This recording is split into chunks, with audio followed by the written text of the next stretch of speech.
Welcome to my channel. So आज हम लोग पढ़ते हैं सिग्नल फ्लो ग्राफ और सिग्नल फ्लो ग्राफ की शॉर्ट ट्रिक भी देखेंगे। सो सिग्नल फ्लो ग्राफ क्या होता है? ये एक ग्राफिकल मीन है जिससे हम input output relation between the variable of a set of linear algebraic equation को स्टैब्लिश कर सकते हैं। और इसका जो फॉर्मूला है वो होता है output is equal to summation of gain into input. और जैसे आप ये नोट को ले लो तो y2 जो है इसके गेन को मल्टीप्लाई करके a12 इंटू y1 लिखा जा सकता है।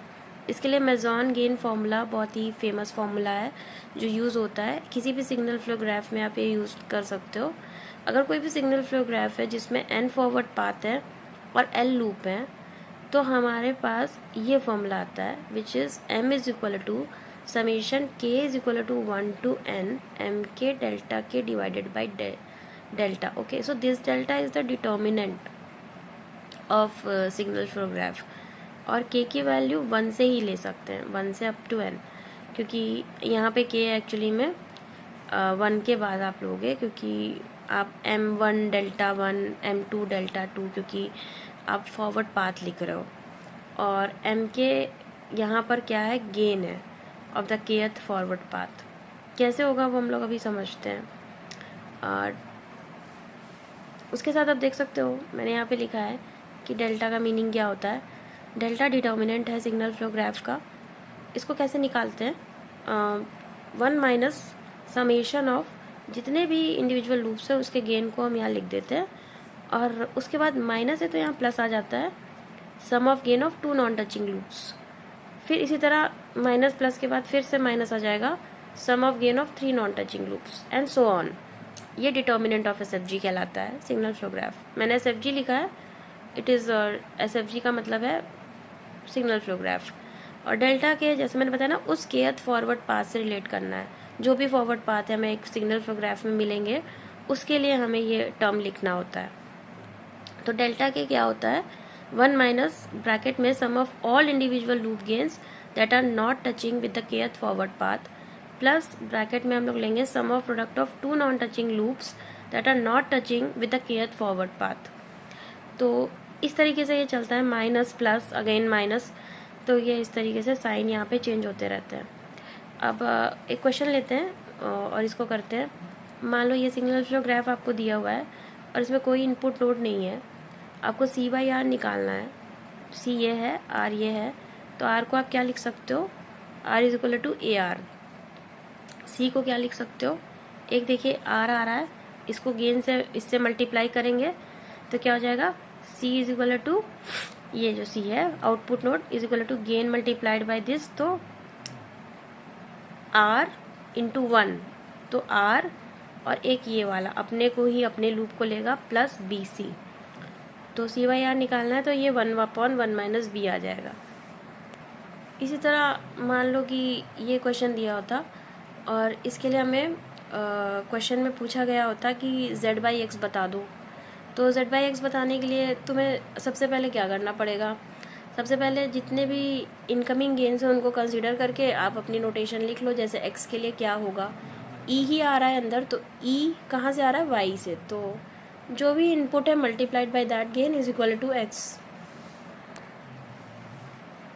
फिर इसी तरह y के लिए लिख लो। y के लिए इनकमिंग A आ रहा है तो A मल्टीप्लाइड बाई x और इनकमिंग में D आ रहा है तो प्लस DZ।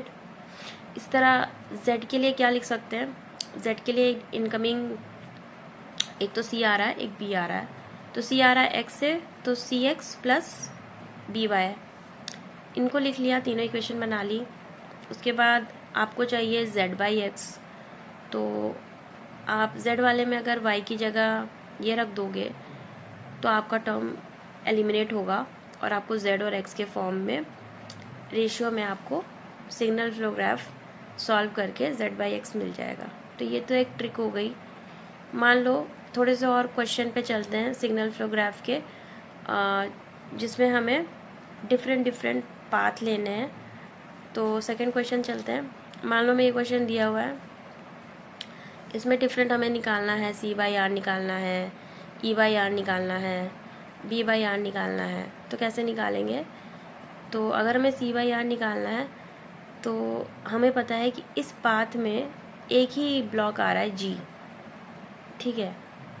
और कुछ नहीं आ रहा, और साथ में लूप क्या है ये माइनस जी एच, तो सी बाई आर आ जाएगा G upon 1 minus of G H, 1 minus sum of लेव ऑफ इंडिविजुअल लूप गेन्स। तो इंडिविजुअल लूप और लूप तो यहाँ एक ही है, तो लूप यानी L1 आप लिख सकते हो माइनस जी एच है, तो वो यहाँ रख दो, तो जी अपॉन 1 प्लस जी एच आ जाएगा आंसर। अगर ई बाई आर निकालना होता तो ये यहीं पे पाथ खत्म हो रहा है, ई हमारा यहाँ पे आउटपुट है, तो ई बाई आर में कोई ब्लॉक नहीं है, तो हम यहाँ लिख देंगे 1, लूप एक है तो 1 minus minus of G H 1 upon 1 plus ji H हो जाएगा। मान लो बी बाई आर निकालने को कोई बोल दे तो बी यहाँ पर ख़त्म हो रहा है, अब ये पाथ यहाँ से लेके यहाँ तक जाएगा, और जी H upon 1 minus minus of G H that is 1 plus ji H. तो ये इस तरीके से सॉल्व होता है। Now look at this question, ये गेट 2019 में आया था और ये सिग्नल फ्लो ग्राफ पे था, और हमसे पूछा गया था वाई एस अपॉन एक्सेस बता दो।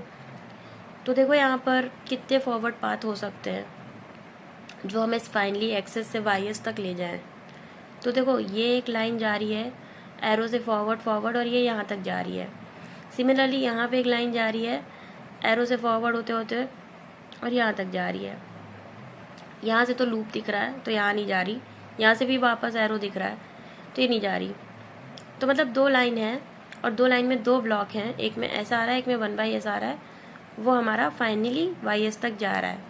तो n 2 हो गए, फॉरवर्ड पाथ 2 हो गए, दोनों n को गेन्स के फॉर्म में लिख लो गेन मल्टीप्लाई वगैरह करके। तो पहला पाथ हमारा ये वाला है, तो ये हो जाएगा s इंटू 1 बाई एस, क्योंकि s और 1 बाई एस आ रहे रास्ते में। और दूसरा पाथ हमारा ये वाला है, तो m2 लिख लो 1 बाई एस, क्योंकि ये वाला लेके चल रहे हैं, ये एरो से जाते जाते जाते वाई एस तक जाएगा, तो 1 by S into 1 by S.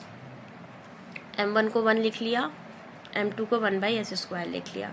मेजॉन gain formula हमारा क्या था, m1 delta 1 m2 delta 2 divided by delta. अब डेल्टा क्या है वो डिफाइन कर लेते हैं जल्दी से। डेल्टा होता है 1 minus sum of gain of all individual loops plus sum of gain of 2 non touching loops. तो ये हमें मसला है, क्योंकि हमें मतलब सारे लूप्स हमें निकालने हैं, इंडिविजुअल लूप्स तो वो हमने निकाले नहीं अभी। तो पहले लूप देखना शुरू करते हैं इस क्वेश्चन में। तो लूप देखते हैं, यहाँ से देखो एक जा रहा है और ये आगे जाके वापस रिटर्न हो रहा है, तो एक तो ये लूप हो गया और माइनस लगा हुआ है यहाँ पर, तो इसको हम माइनस एस लिख लेंगे। तो L1 तो हो गया माइनस एस। इसी तरह देखो यहाँ से एक जा रहा है, ये जा रहा है और ये वापस जा रहा है, ये देखो यहाँ जा रहा है, यहाँ जा रहा है, फिर ये वापस जा रहा है, तो ये भी माइनस 1 बाई एस हो जाएगा। एक बार ये वाला ले लेना, एक बार नीचे वाला ले लेना, फिर देखो ये लूप कोई वापस एक ये देखो लूप जा रहा है, तो एक ये वाला ले लो s into 1 by S minus वाला, तो s और s कैंसिल हो जाएंगे, -1 बचेगा। और एक बार L4 ले लो, 1 बाई एस वाला ले लो, तो -1 by S into 1 by S. तो 4 लूप हैं टोटल। और कोई भी 2 नॉन टचिंग लूप दिख रहे हैं क्या? मुझे तो नहीं दिख रहा है कोई भी लूप ऐसा नहीं है इस फॉरवर्ड पाथ में जिसका हम प्रोडक्ट यहाँ लिख सकें। तो कोई 2 नॉन टचिंग लूप नहीं है यहाँ पर। तो अब वाई एस अपॉन एक्सेस निकाल लेते हैं। अब क्या करना है, ये फॉर्मूले में रख देना है m1 डेल्टा 1। तो delta 1 sum of all individual loop हैं जो कि kth फॉरवर्ड पाथ से टचिंग होते थे 1 माइनस करके। तो कोई ऐसा है ही नहीं जो इस फॉरवर्ड पाथ को टच करे, ऐसा इंडिविजुअल लूप कोई है इस वाले पाथ को? कोई ऐसा लूप है जो टच कर रहा नहीं है। तो 1 माइनस 0 हो गया। m1 हमने निकाला था 1 आया था, m1 delta 1 m1 delta 1 plus m2 delta 2। m2 क्या है, 1 बाई एस स्क्वायर है। डेल्टा 2 क्या, 1 बाई एस स्क्वायर वाले पाथ में कोई ऐसा लूप था जो नॉन टचिंग था इस वाले पाथ से? कोई भी ऐसा लूप नहीं है, चाहे माइनस एस ले लो चाहे -1 बाई एस ले लो, जो इस पाथ को टच ना करे। सारे लूप को टच करेंगे पाथ को, तो 1 माइनस 0 ही रहेगा। तो डेल्टा 2 1 माइनस 0 है। डेल्टा क्या है, 1 minus sum of gain of all individual loops. तो सारे लूप्स का इंडिविजुअल लूप लिख दिया गेन। तो वाई एस अपॉन एक्सेस इसके बराबर आएगा। सॉल्व कर लीजिए। S square plus 1 upon S square, 1 plus S plus 1 by S plus 1 plus 1 by S square, अंदर खोल दिया ब्रैकेट। उसके बाद आप इसको सॉल्व करेंगे तो आंसर आपका आएगा S square plus 1 S cube plus 2s square plus S plus 1। If you like this video, please like, share and subscribe my channel. Thank you.